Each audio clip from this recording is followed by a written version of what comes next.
shout out to my friend Krista, who to this day claims, and I think is correct, to have the fastest sled in Maplewood. The fastest sled in Maplewood? Fastest sled in Maplewood. Yeah, Krista, my buddy Krista, fastest sled in Maplewood. So, when we were kids, we was... What kind of sled was it? Kind of a basic, piece of plastic, rectangular-ish in shape, flipped up at the bottom, the front there. But we continued sledding into our teen and young adult years. Yeah, we would go at nighttime, when all the kids are gone, smoke a little weed, have a couple drinks. Yeah, the sledding party was a teenager. Oh, yeah. It was, you do this on Flood's Hill? Because it's pretty wide open to the authorities there. We were just, what if they show up, we just say, we're just sledding. Yeah, we're just having fun. It's easy to hire a little flask in your pocket. Yeah, a little something. Every story and everybody's got one. This is the Jersey Angle.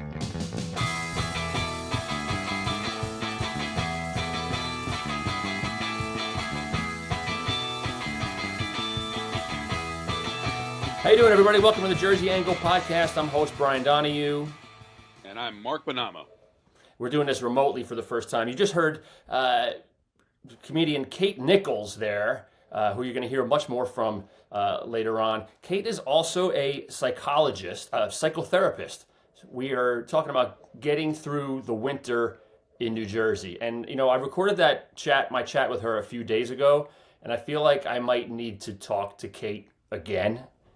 Because in the past couple of days, I've really hit sort of rock bottom with this winter. Yeah, the winter blues is real. Very real. Yeah. Right. I'm so irritable and agitated and cranky. Yep. As you've been out reporting in this weather has been fun. What have you been up to? Oh, well, first of all, the physical sensation of going outside is you're getting smacked in the face, by icy blasts of wind. You're stumbling around chunks of ice, places like where I live, Newark, Jersey City. Let's just say the plowing of the streets has been, somewhat haphazard. So there's all sorts of, instant, unexpected risks you take when you go out there. In terms of what I've been dealing with, I was on assignment for the New York Times, and the theme of this podcast, the title of this podcast, of course, is the Jersey Angle. Well, there was a Jersey Angle because some man tried to crash his car earlier in the week into the main Chabad Lubavitcher Hasidic Center in Brooklyn. Tried to crash his car through the front door. Didn't work too well. Arrested instantly. But then when they checked the guy's plates, where's he from? Jersey. Carteret, so Mark gets the call. So, Go find him, Mark. Better call Mark. Go talk to his neighbors. Right. It's 8 degrees Better out. Call Bonamo. Why not? Right. So it's very Jersey location, Carteret. Carteret's an interesting place because it's a truly middle class town, and New Jersey's social stratification that's increasingly hard to find. But I go there, across the street. There's the Jersey Turnpike with the sound barrier. There's train tracks. There's freight trains going by, and I'm ringing the guy's doorbell. Now, on the door, it automatically says, no religion, no politics, no charity. Okay. So first somebody tells me that he's not there. Then they tell me he doesn't live there. Then I got to go. And, it's interesting. You see people outside chipping away at the ice, looking completely miserable. But this is the common experience of all of us. This is a true Jersey situation you're finding. Carteret, going door to door, looking for a guy who's been arrested. It's freezing cold, right. Man. So I was out yesterday in Red Bank shooting video of the ice boats have returned to the Navesink River in Red Bank. Red Bank has one of the coolest things in the world, the oldest ice boat clubhouse in the country, the North Shrewsbury Ice Boat and Yacht Club. It's this clubhouse on the banks of the river, and it's been there since 1800s, and the ice boats are out. They haven't had good ice. They had 2 days last year, and then 7 iceless winters before that. So these guys are, guys and women are out there with these ice boats, and every one is kind of unique looking. They're all sort of handcrafted wood things, and there's this great history and tradition. It's such a cool thing, and they're going to be out there. It's really, the river is just solid frozen, but it was brutal trying to film trying to shoot video. You can't shoot video with gloves on because you need your fingers, but you can't be out there for more than like 10 seconds with your gloves off. And I just turning blue. I came home. It was a fun story, but I came home pretty cranky and thinking maybe I should book a session with Kate Nichols, our guest, for a little therapy or a little consulting. Should we? Which we all need right now. Yeah. Should we kick it to her and hear what she talks about getting through the winters here in New Jersey? Yes, absolutely. All right, so this is my conversation with Kate Nichols. She's a comedian. She's a psychotherapist here in New Jersey. She's you're gonna enjoy this. So we'll come back to you afterwards, and we'll hash out a little bit of the nitty gritty of our chat. I got Kate Nichols is our guest today here. Hello. Comedian and psychotherapist. Yeah. That is such a combination. Like that's like a combination made in heaven. It's like astronaut philosopher or something. Oh, I like that. Just two things that... Astronaut philosopher. But comedy and psychotherapy. Yeah, I mean, to me, mental health and comedy are both pursuits in people just trying to understand themselves, understand their experiences, understand each other, understand the worlds we live in, just in different ways. Do you get material in your sessions? Everybody asks that. Of course not. I'm a good therapist. I comply with HIPAA. What it does give me, I'd never share anybody's personal stories, but it does give me an interesting perspective on kind of like the collective human experience, like things that lots of people are going through that, So in that way, yes, I do get material from it. And that's exactly why I reached out to you, was like things everybody's going through. Because I had this idea, this is going to be a very vague topic chat, but I had this idea when winter hit, right around the end of December, and we're in that real darkness. I was like, man, New Jersey is a real rat race. It's a high stress place to live. And then you add winter to it, our crappy weather in 3 months, and it really becomes this mental health crucible. Like I find myself in November and December saying, all right, man, what's the plan? Mood follows action. We're going to get through this. It's going to be all right. We're going to embrace it. Yeah, bearing down, getting ready. Winter in New Jersey. So that's why I thought you would be the perfect person to I'm so happy to be here. Yeah. I am not a fan of the cold weather, but I'm happy to be able to talk about this topic and how to survive it, how we make it through. And we're recording this could not be more perfect. Now, I'm not sure when we're going to upload and post this, but this is we're on this Saturday here. There's a huge storm bearing down. We've been going through days of hype about what's going to happen, and then it's going to be freezing, frigid weather. Yes. So we're in full on, like the world out there, on the way here, the world out there is in panic mode right now. It is so cold. I'm not a meteorologist, but I'll say it. I think this might be the coldest day of the year. January, 23rd, 24th today? Yeah, I think this is the coldest of the 24 days so far. I checked my weather app, and it said feels like -6 outside. I didn't like that. So what's your plan? How do you get through all this? Well, first of all, in order to make it here today, let's start there. I had to layer up. I'm a big layer person. I'm wearing leopard print leggings under my jeans right now. And I am wearing my Costco Fugs. So these are like fake Uggs. They're not cute, but they are the warmest shoe I've ever put on my foot. I've probably had this pair, for like 8 years, honestly. Costco, baby. That's an important thing to talk about today. Preparing for winter in New Jersey, you got to get that Costco membership, This is something though that you see in New England. Like you see a lot in New Jersey and New York, where people still try to dress kind of nice, like in a navy pea coat. That's bullshit. You can't be wearing that. Like, but then you go to Maine, Vermont, where people really know what's up with winter, and nobody's wearing anything fancy, anything cool. Yeah. They know how to do it. I mean, there are certain days where I think you can pull it off if you're not going to be outside much, right? It's like, I'm just going from the car to the restaurant or something. Wear your fancy pea coat. But if you have to be outside for more than like 5 minutes, I think it's better to protect your body than your ego, what you look like. But that's just me. So we were talking earlier, and you were stuck in that storm a couple years ago, right? Was it 2017, 2018? 2017, I think. It was, did they call it the bomb cyclone or something? Where yeah, it snowed in the middle of the day. We knew it was going to snow. I was in Florham Park, so I do some consulting, some freelance counseling services. I was at a law firm. They had like a mental health awareness week, and they wanted a counselor on site in case anybody wanted to talk, take advantage of the free counseling services. I learned that in the field of law, it's very much looked down upon to seek out therapeutic services. So nobody came to see me. I was in a windowless white conference room for like 4 or 5 days. Anyway, they're predicting this snowstorm. They were saying, oh, it's going to start around, like 1:30, 2 o'clock maybe was what they were predicting at the time. And that's right when I got out of there. There were a few flakes hitting the ground. I was like, this is perfect. I live 20 minutes away. I'll be home in no time. So I make my way towards 280, and by the time I got to the entrance, my car was slipping. Like there'd been a quick accumulation of snow, and it was particularly slippery.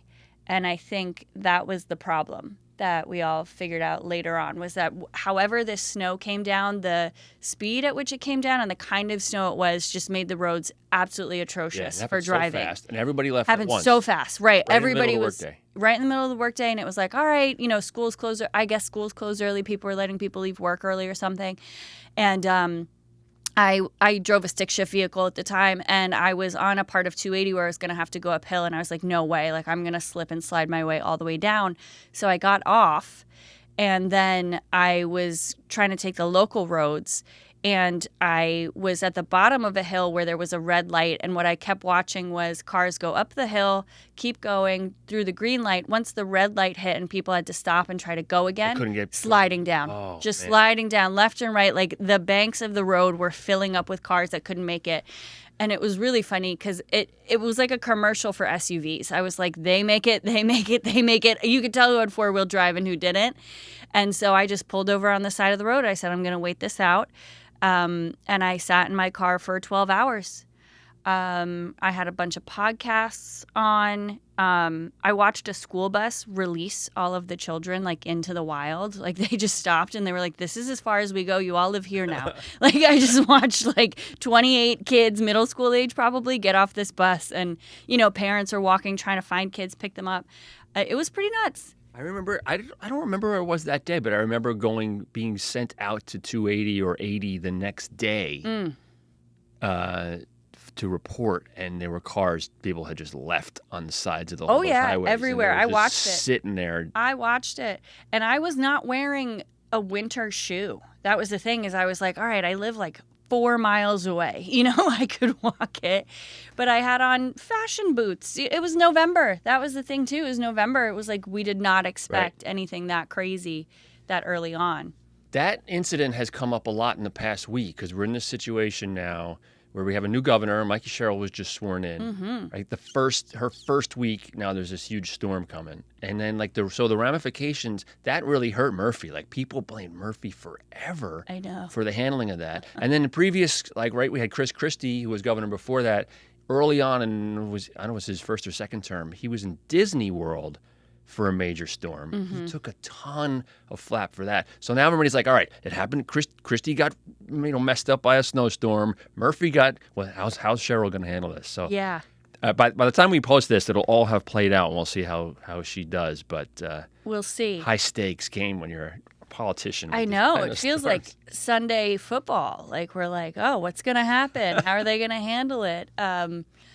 Yeah, and it is a little funny to me. I mean, of course, there's a lot of thought and effort and expertise and experience that goes into planning, anticipating how do we prepare ourselves and our populace for a storm like this? How do we take care of ourselves during and afterwards? But also, it is kind of human hubris, right? It's like the weather is so out of our control. There are things we can control, but it's whatever's going to happen is going to happen. And I find the weather's a great metaphor for mental health like that. There's something's happening. It's like, I can't change this. Mm-hmm. I can't stop this storm from coming this weekend. Mm-hmm. I just, that's my biggest challenge mental health-wise is just trying to get caught up and trying to fix things, and weather, I actually kind of take some comfort in the weather. It's like, it comes, it goes. You It reminds us that we're part of something bigger, and it's all connected. But something that, I see a lot in my mental health work during the winter season where we live here is a lot of people get very hard on themselves about not being, quote unquote, productive as they're used to. They go, I don't know what's wrong with me. I'm just more tired. I don't want to get out of bed. I don't want to do anything. Or I'm not, doing as much as I quote unquote, usually do. And we have to remember we're part of the environment. When there is less sunlight, when there are less degrees outside, our body goes into conservation mode. It goes, you need to rest. Like, it is harder to just be alive when it's colder and darker. So it's okay. It's okay. And we gotta, where we can, give ourselves some grace, I think, around not doing as many things in the winter. And what you are producing when you let yourself rest is you're producing a state of energy by letting yourself rest, by allowing yourself to rest. And winter is a good reminder that we all need to do that. Yeah, that's the thing I like about winter, because my biggest challenge is always sitting still and not doing anything. And the only time I use the couch is the winter. And tomorrow's going to be so freaking great. It's going to be just snow. Yeah. And nothing. It's a Sunday. And I don't know where I'll get that feeling all year long, and it just really calms you down. Yesterday, I was just cleaning my space, my apartment, getting everything ready to be cozy. Like, I'm so excited to just be in the house. I probably will get myself out. I love the way that the trees look and all the big old houses and stuff when the snow is coming down and on them. I also do plan on spending a lot of time inside, cozying up. Yeah. Well, you're talking about doing stuff in the winter, though. This is another thing that I think about when I think about winters in New Jersey. And I have this love-hate relationship with nostalgia. Like, I think nostalgia is largely a bunch of crap. The good old days were not really the good old days. Like, our town, like Red Bank has every town has this. The local Facebook page where everybody complains about how crappy everything is compared to how it used to be. And I think it's a bunch of crap, because if you really look at the old newspapers, it's like, there's death and destruction everywhere. It's people driving off roads and dropping dead of heart attacks at age 50. And it was not the good old days. But when it comes to winter, the flip side of nostalgia is especially at my age, I need to realize when I'm being nostalgic and when I'm looking back and things really were better. Like, there were certain things that really were better. I think social connection was better years ago, the internet. And winter is one of those things. So we have this is our backdrop, the Craigmire ski area. Like, there's a woman named Liz Holste who did this book about all these old ski areas in New Jersey. There used to be 20 or 30 of them. Like, there were people I don't know, there was just more, people got out and embraced it more. I think maybe that's just climate. Maybe it was colder and snowier, so New Jerseyans had to be more like New Englanders and get your snowshoes on. Yeah, it would be a really interesting sociological study to go back and look at the history of that. Nostalgia is a really interesting thing, right? Like you were saying, in that there's this the past gets colored in this way of things were better back then, and I feel like every generation has their moment of kids these days, fist in the air, and it's you can look it up. People smarter than me have talked about it, but it's like a phenomena. It's like this thing of once you are in a different period of time or a different time in your life, you look back at the past really differently, and you don't see, like you were saying, people dropping dead of heart attacks in young age and all of this horrible stuff that was and is going on, and you lose sight of the good stuff that is going on around you now. When nostalgia, it's like a craving, it's like a yearning, like an addiction, like it's a compulsion to go back to the past, which is a beautiful thing if you can spend a moment looking at what is it about that moment that I'm thinking about in the past that gave me that good feeling, that's giving me that good feeling now, and how can I cultivate more of that in my life? Or is it already actually around me somewhere, But my guess is to people being out more back then, I would guess, my hypothesis would be, media, entertainment, the internet, all of that has more to do with us staying home. Because we can entertain ourselves at home, versus if you were just in a small space with a bunch of people, you don't have the internet. Maybe you have TV, but it's not the TV we think of today, with millions of hours of content available. you would be more likely to go, let's just get out of the house. Let's go outside. Let's roll around in the snow. Let's ski. Let's whatever. Oh, sledding. You and I emailed about sledding. And I done a story years ago about all of and this is not even just a story that I've covered, but like I grew up in Union Township, and Galloping Hill Golf Course was the place to go. There was all these hills. There was one hill called Suicide Hill. And they'd let you sled on the golf course? They did. Yeah, it was open. Nice. The fire department would flood this big retention basin, and there would be ice skating. Yeah. All closed. Oh. All shut down. Nothing now due to liability concerns. Right. They used to do that in Maplewood. They would fill there's a park that had, they'd fill it and they'd freeze I don't it know over. what the liability concerns is. It was like 3 feet deep. Someone's going to fall through and get their knees wet. But there's another hill up in Montville, Camp Dawson. That was this huge hill, closed. And then so I get nostalgic. I did this story saying, oh, it's terrible. The lawyers have closed down all the hill, all the insurance companies. And then, like, if you really look at some of the old, like, kids got killed on these hills, too. That did happen. It did happen. It did happen.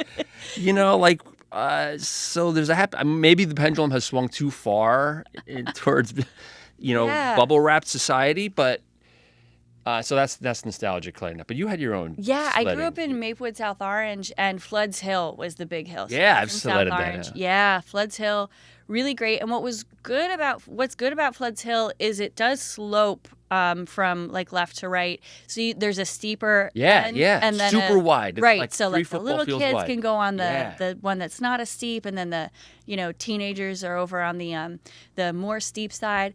I grew up sledding that hill, and I will say even into there it is. Ming just called up the picture. Nice. It looks pretty flat in this picture, but I swear it goes up. That one, Oh, that's a little better. There you go. It's great. Shout out to my friend Krista, who to this day claims, and I think is correct, to have the fastest sled in Maplewood. The fastest sled in Maplewood. Yeah, Krista, my buddy Krista, fastest sled in Maplewood. So, when we were kids, What kind of sled was it? Kind of a basic, piece of plastic, rectangular-ish in shape, flipped up at the bottom, the front there. But we continued sledding into our teen and young adult years. We would go at nighttime, when all the kids are gone, smoke a little weed, have a couple drinks. Yeah, the sledding party as a teenager. Oh, yeah. It was you would do meet this me on the Floods Hill? Because it's pretty wide open to the authorities there. We were just, what if they show up, we just say, oh, we're just sledding. We're just having fun. It's easy to hide a little flask in your pocket. Yeah, a little something. So continue to do that. I have never been good at sledding. I'm a very accident-prone person. I don't have good hand-eye coordination. I find it terrifying. And I'm retired, I think, officially. I'm retired, yeah. I have some balance issues. I'm 35. I herniated discs in my back. Like, I don't have any business. Back is the thing, yeah. Yeah, being down there. I've been thinking about it with this storm.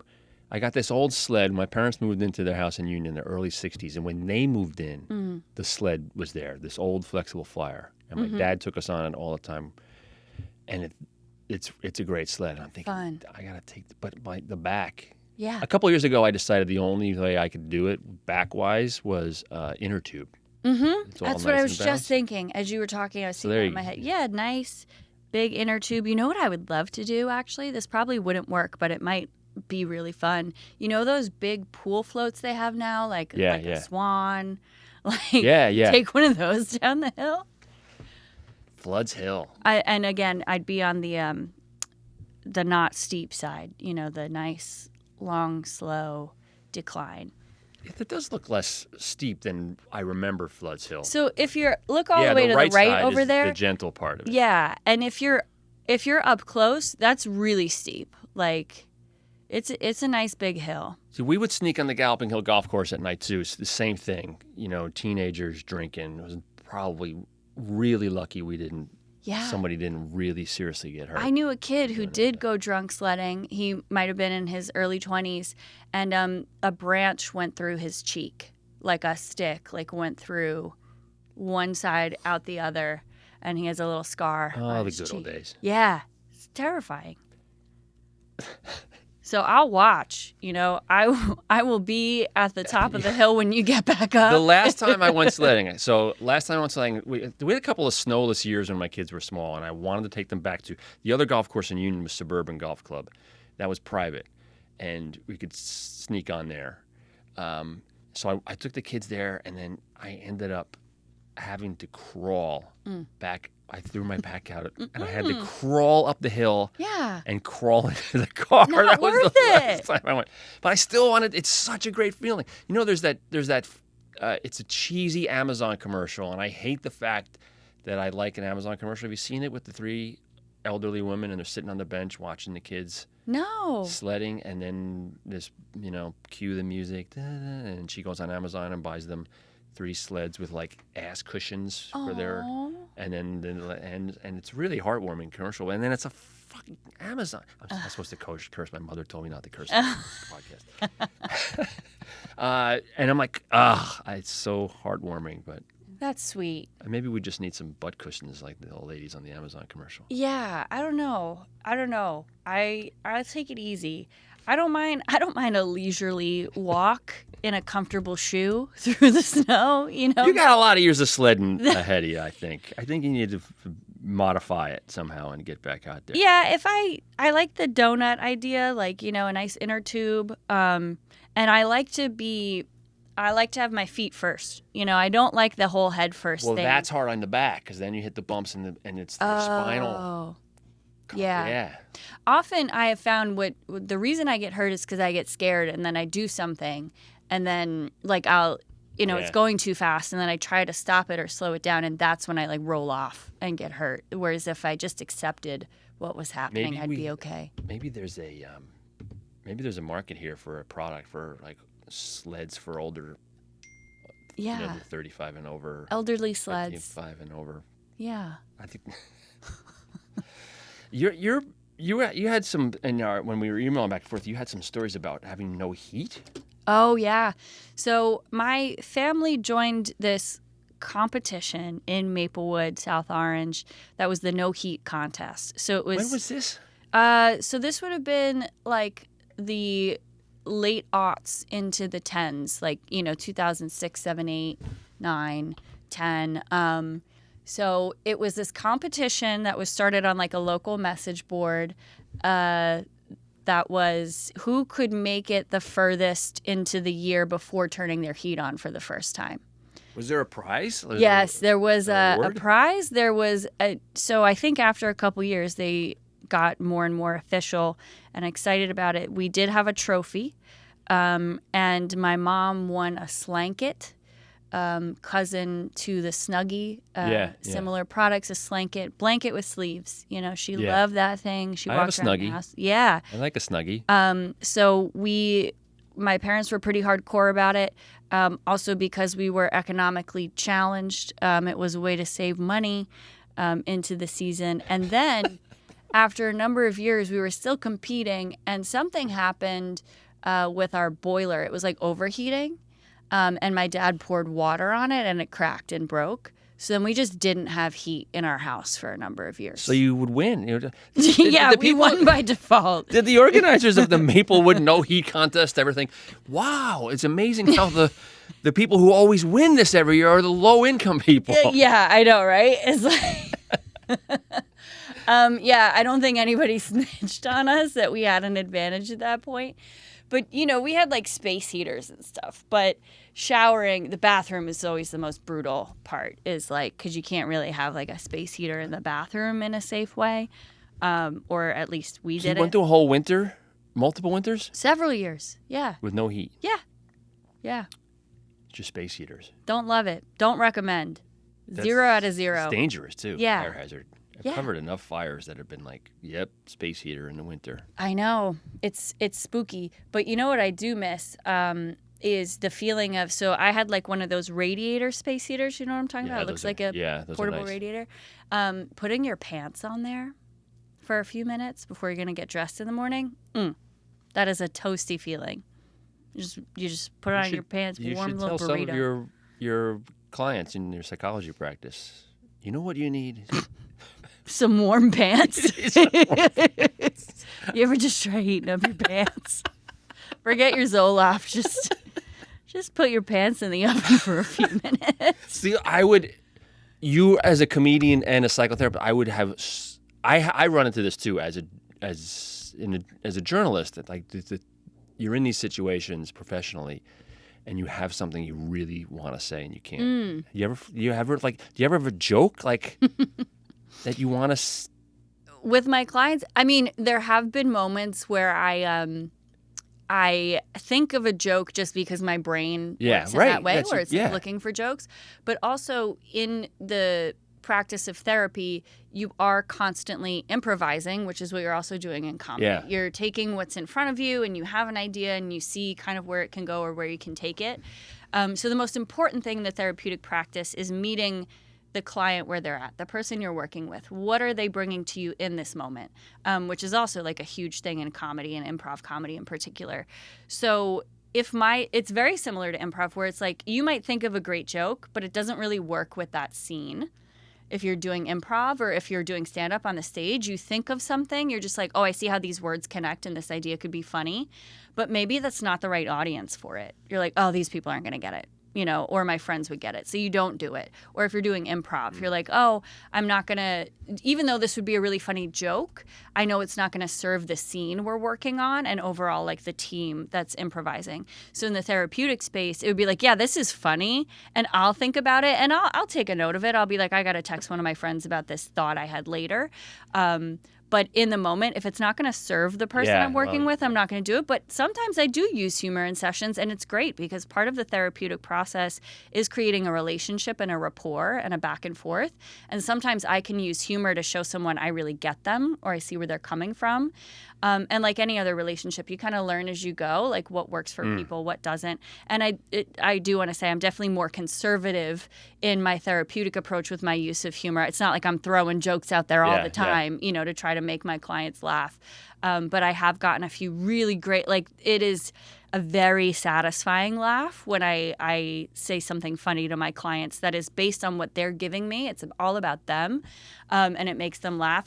One of the best compliments I got was a client who said, oh my gosh, that thing you said in our last session, I texted my buddy right away and we were laughing about it for hours. And I was like, that's awesome. That feels good. And then this person had more connection with another person in their life. So it spirals out. Oh, that's killer. Mm-hmm. Yeah, that's amazing. I had a feeling. Therapist once who probably threw all those rules out. And it was what I appreciated about him the most. Yeah. He would lean over and call me out and say, yeah, what the hell's the matter with you at times? And like give me the little throttle, the jokes. And I used to think, I was like, God, I hope he doesn't do that with everybody because a lot of people might not. Yeah. And here's the thing about therapy too, and if I can, plug to anybody who's listening, you have to find the right relationship, the right connection. Not every therapist is the right therapist for every person.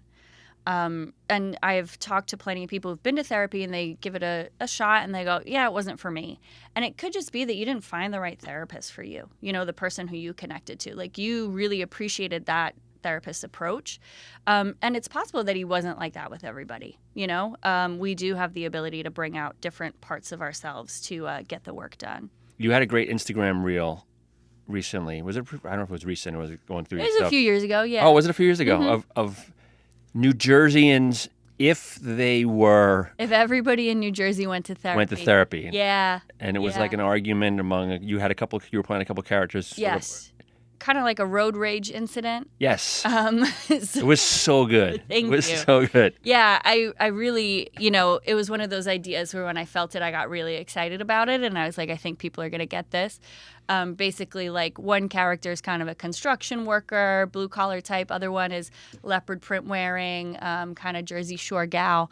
And in instances of road rage, what happens is we get so angry because we feel like our life has been threatened, right? The amygdala, the part of the brain that's responsible for keeping you safe, for sensing threat, goes, oh my God, that person cut me off. I almost died, right? That's what a part of your brain is thinking, is feeling. That's why we go into these like huge states of response. And so it's like, what if these people went to therapy and instead of being like, this fucking guy, get out of here, it's like, they were like, I'm so sorry. I was sent into a state of fight or flight and I overreacted. It's like, I understand, but they're like yelling at each other the whole time.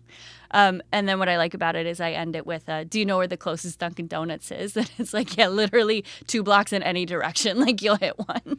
My office is in this building downstairs, and my desk looks out at this traffic light in downtown Red Bank. Mm-hmm. And I just look out all day long. Every time I look up, there's people at a red light honking their horns. It's not a good view. I just look at road rage all day. Yeah, People that probably, at a red light. yeah, gives you like these little micro stressors all day in your nervous system. I don't love that for you. We need a curtain for your window. There are curtains, but yeah, then I don't have any light. Mm. You still use the Slanket? No. This blanket's been retired. I had a Snuggie. There's no difference, is there? I think they're the same. Yeah, it was just like competing products that came onto the market at the same time. Coke and Pepsi.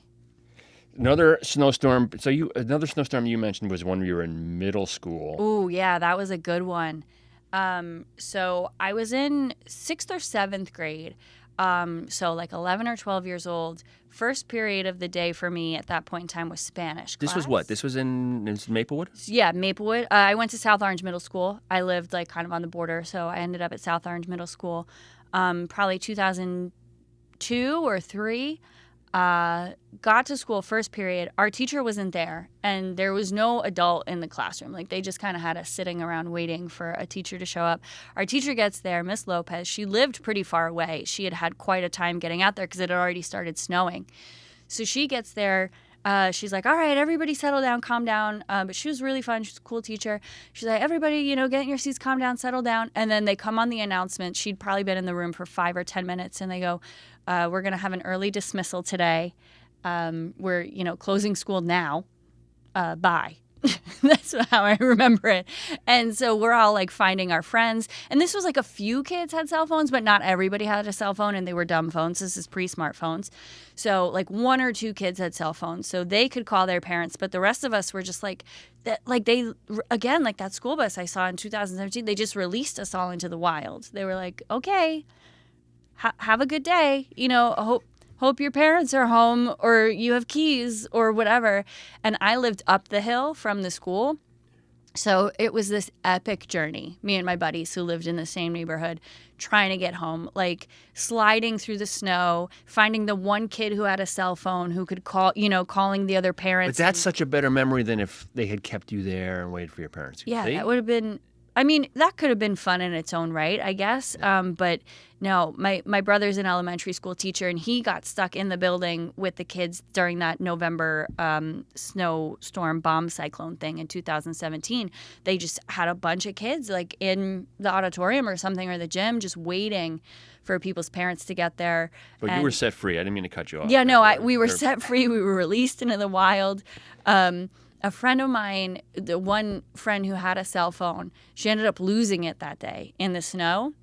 And we never recovered it somehow. I don't know how that's possible. You'd think you'd just be able to find it. But yeah, it was pretty fun, It's between this conversation between the bomb cyclone story and that story, I feel like there would be a great TV show series like that were set on a snow day, like in school, because I'm imagining your perspective as a kid in that situation, but then I'm imagining the teachers not being able to get to work and they're freaking out in their cars. Yeah. Like there was the teacher who didn't get there and left you were alone in the classroom because some teacher was having what was going on with him or her. Right. And it gave all these different perspectives. I don't know. I'll have to go home and write the script. There is a movie from kind of like my years around that time called Snow Day. I think there is. Nickelodeon, yeah. Mm-hmm. Ice Storm, too, was one. But that was like a family weird thing, right? I don't know that one. I think it was a dark drama. Ugh. I can't remember movies. I see a movie and then a year later I'm gone out of my head. Yeah, I'm the same way. Oh, you are? Yeah. I kind of feel blessed because I'll never run out of content, even if the world shut down tomorrow and we only have what was left. Give me enough time. It's like the first time all over again watching something. What is that about certain people's brains? Like, I find this with sports and with movies and music. People can watch a movie and remember who was in it. Now Ming's shaking his head because he's probably one of these people. Yeah. Who can remember? No, my everything. boyfriend I can't is like remember that. a damn thing. And it's I don't remember the hilarious plot. because he has ADD and he is a cannabis enthusiast, and certain things he cannot remember to save his life. But movies, he can quote, monologues, and he'll look at me and he's like, "You don't remember this?" I'm like, "Not at all." I'm like, "I'm here for the ride." It does make streaming series challenging for me. I really appreciate the quality of a lot of the content that's out there, but there can be long breaks in between seasons of shows now. Yeah. And I kind of have to start all over. Like when a new season comes out, Yeah. I have to go back to the beginning of something. I read recaps online. I read it. I could do that, but there are always these little subtleties that I appreciate. Like I love putting meaning together, and like that part of my brain is very active when I'm watching stories and series and movies and stuff. So I want it all. I want to have all of that information that fresh in my brain, which is why I do love the experience of binging stuff. I'm watching the third series of White Lotus now, and it makes these it's all new characters, just about maybe one character from the previous season, and they make these very obtuse references to previous seasons. Right. And I just miss them. Yeah. I'm like, well, I didn't get to wait. Yeah. This is a reference to something that happened already. I'm like, I forgot 1 and 2. They're gone. I think sometimes creators get a little greedy with that. Like they expect you to put things together, or maybe it's like a challenge. It's like fun to watch and rewatch and go, oh, now that I'm rewatching back from the beginning, I see this connection that I hadn't seen before. But if it's like a major plot point and you expect people to be able to put it together, and it is a little more obscure like that, I don't think that's fair. But I'm trying to rewatch and reread. This is one of the things I'm trying to do is like in recent, like reread books that I read 20, 30 years ago and rewatch, because I've never done that. I've always been like, next. Like there's this stack of books, the list of movies. I just want to, that's the way I operate. I want to rip through it and I'm trying to stop that and go back and. That's really fun. Read. Like, do you experience when you go back, you have like a different perspective? I'm rereading on the most it, Jersey book ever. I'm reading American Pastoral by Philip Roth, the great Newark writer. And he won the Pulitzer Prize for this book. And it's absolutely blowing me away to reread it 30 years later, in the perspective. Now I'm the age of the main character, just about. Whereas before I was the age of his kids. Wow. It's amazing. It's mind-blowing. It's so cool. And this has me wanting to do more of this. Like, oh, now I need to rewatch movies. Yeah, you can have, because you've had so many more experiences now that influence and color the way that you take that information in and what it means to you. Oh, so cool. I a love good thing that. to do in winter. Yeah. Reread old books. Reread old books. Do you find a difference in your practice in people's mental health in the winter and summer? Of course, yeah. So I spent a period of time in my career working with severe and persistent chronic mental illnesses. So that's like severe people who are disabled by virtue of their mental illness, basically. Severe depression, schizophrenia, bipolar 1, and in the field, we would call it decompensation season, which is like people's level of functioning tends to kind of go down. Their depressive symptoms can come out more.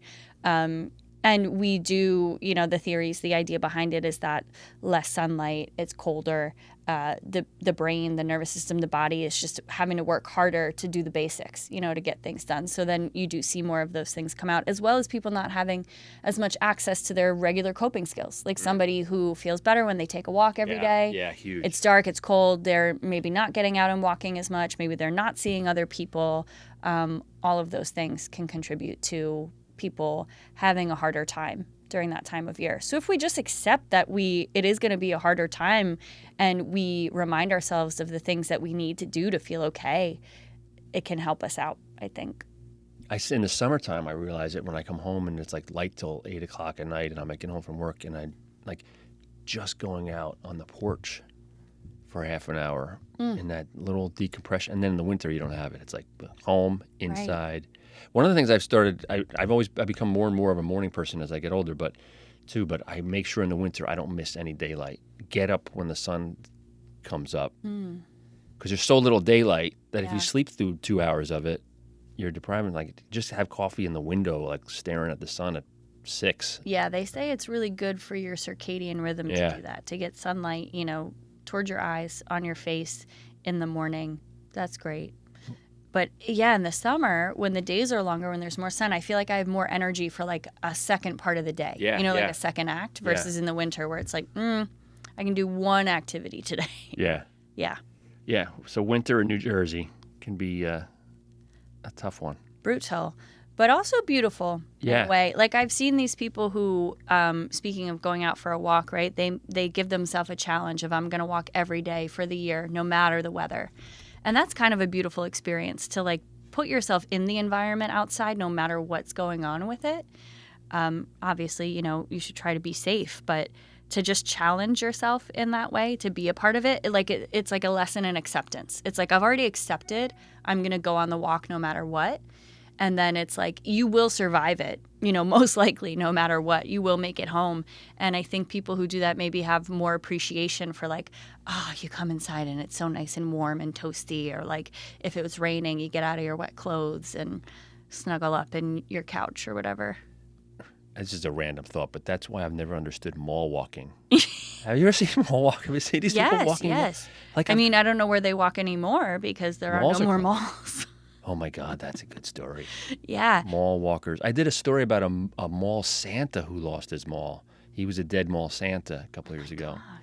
Yeah, his mall went under and he was no longer the Santa. I think poor it was guy. Florham Park or somewhere. I was just thinking about that last night. Mall walkers who have lost their malls. Well, the Livingston Mall is kind of like famously now a dead mall, but it's still open. I think. So the mall walkers are still in there? I don't know. I think there's got to be something. And I was thinking about that. I was like, if there are no stores in the mall or there are so few stores that the mall is no longer viable, why is it still open? And then I was like, well, maybe it costs whoever owns the mall more money to close it and demolish it than it would cost them to just keep it open and keep the lights on for some reason. Like maybe they have to pay a bunch of money to get the mall like officially closed and like free up the land.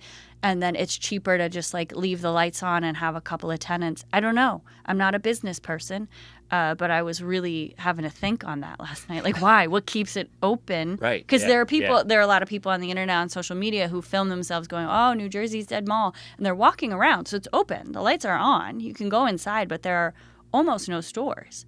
I guess there's got to be at least a few open in there. I don't know what they are, though. I saw a story this week of like people like lamenting the death of mall culture, and I'm like, I don't lament it at all. I think it sucked. Like, just what I just said. Like, who would walk in a mall if you can just walk in a park? Yeah, I never. It wasn't really my time either. Like the time of like the adolescent, like the teenagers in the mall. I guess you get like dropped off. If there was a movie theater, I guess there's places to eat, consumerist culture. It's like you go spend money. Yeah, it's the peak of consumerist culture. Yeah. And it ruined when I was growing up in the 70s and 80s, Union Township where I grew up, Red Bank where I live now, these downtowns, they built the mall and downtowns were decimated, It was like sort of, I don't know, it was a staid place of consumerism and like it sucked. And now that it's going away, everyone, wow, like mall culture, like, I don't know. Mikey Sherrill just had her ball in the American Dream Mall. That's another. Oh, yeah. Like, can New Jersey stop tripping over its own stereotypes? The governor has an inauguration in a mall? Come on. I have not been to the American Dream Mall. I'm wildly intimidated by it. I don't think I ever need to be in a shopping center of that size. Like, nothing in me is like, oh, I'd like to check that out. Like, it feels so overwhelming, so scary. It is exactly that when you go. Yeah. Like, it's overwhelming. It's huge. We had this, my family dinner conversation was about this because my daughter had gone to the American Dream for the first time, and she said it's just overwhelming. The weird thing about it is, for me, being a mall hater, is I found things that I liked in there. There's an H Mart in there. Like the supermarket. I'm like, oh my God, there's an H Mart. Oh. And then there's an aquarium. I'm like, oh, that's kind of cool. There's an aquarium? And then the pool is surfable. So I've gone a couple times surfing. I've done What? I volunteer with, there's adaptive surfing. And so I've ridden waves in there on like a February night at 11 o'clock at night. Whoa. And then I'm like, oh no, now I kind of like parts of this. That does sound like a good thing. My daughter had the best description of the American Dream, although I'm so glad this came up because I was thinking, like, man, she said, this is like what a kindergartner would look at a big piece of land and say, we should build this and this and this and this and a water slide and an aquarium and the Legos. And she's like, it's like a kindergartner planned it. Yeah. And I was like, damn, she nailed it. I'm like, that's what it's like. And it's like you're walking through the brain of a kindergartner. We're just a bunch of big babies running around bumping. Well, you should check it out, though. Maybe one day. So my partner, my boyfriend, is a production carpenter, and he's done a few installs in there when they have like special events and stuff. So he's had the opportunity to walk around there when it's like closed down at night. That I would be interested in, is when everybody's gone, I could check it out. And then when I know where the things are. For someone who works with people as much as I do, I really don't like being around. It's big crowds. It feels spooky to me. I like to know where the exits are. I don't know what that's all about, but I don't know. I think it's just a preference thing, too. I take, the energy of so many people around you, and people are stressed out, and they're trying to get to where they're going. Yeah. And, like, I'd rather have a quiet, slow experience, I think, if I'm going to buy some items. You're not going there to buy some items. Right. American Dream. You're going to surf, I guess, in February. I had no idea. I had no clue. Yeah. Yeah, or ski in July. Whoa. There's a ski slope in there. Which that will blow your mind. I don't need to ski. Like I'm not even going sledding. I don't need to do that. No. Going in August and seeing people ski indoors is, it doesn't feel real. It's a very surreal place. The whole place is surreal. Wow. And there's a Ferris wheel. Like you turn the corner in a mall and there's a Ferris wheel because like you board indoors and then it goes outside, and it's ridiculous cost. The price of like riding the Ferris wheel. You got to check it out because it's not doing well financially. Like one day it could be the greatest. So what? That's my job. It could be. Thanks. No, not to help it, but just because it could be gone someday. Oh, I'm saying.